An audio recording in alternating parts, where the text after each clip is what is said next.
আসসালামু আলাইকুম। আমরা এখন রয়েছি বাংলাদেশের সর্ববৃহৎ নদী মেঘনার তীরে। আর মেঘনার তীরে যেহেতু এসেছি, তাহলে মেঘনা সম্বন্ধে কিছু জেনে নিই। এদের উৎপত্তি স্থল হচ্ছে ভারতের বরাক নদী থেকে এটা উৎপত্তি হয়েছে।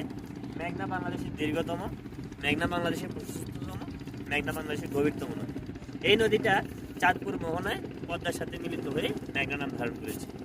আর মেঘনা বাংলাদেশের প্রশস্ততম মেঘনা, এটা মনপুরা, ভোলা টু মনপুরা। আমি এখন যে জায়গাটা দাঁড়িয়ে আছি, এখান থেকে মনপুরা এই রুটটাতে, এই চ্যানেলটাতে মেঘনা সবচেয়ে বেশি চওড়া। এখান দিয়ে মেঘনা অলমোস্ট 12 কিলোমিটারের মতো চওড়া। এখন আসি, যেহেতু মেঘনার তীরে এসেছি, এটা একটা অনেকটা সি বেল্টের মতো। এরপরে রয়েছে বিস্তীর্ণ বঙ্গোপসাগর।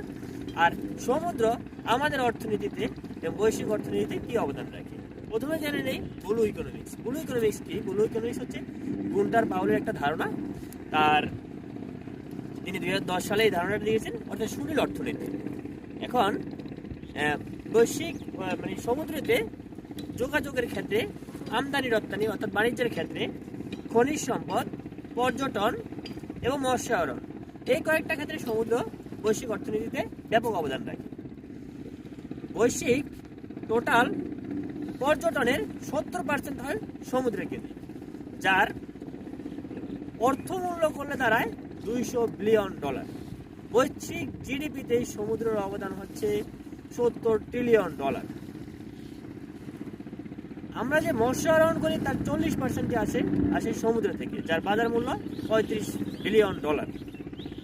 এছাড়া সবচেয়ে গুরুত্বপূর্ণ পার্ট যেটা, সেটা হচ্ছে বৈশ্বিক আমদানি রপ্তানির 80% হয় এই সমুদ্র পথে।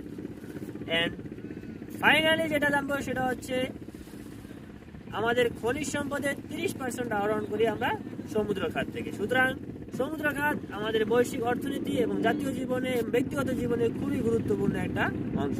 সবাই ভালো থাকবেন, ধন্যবাদ।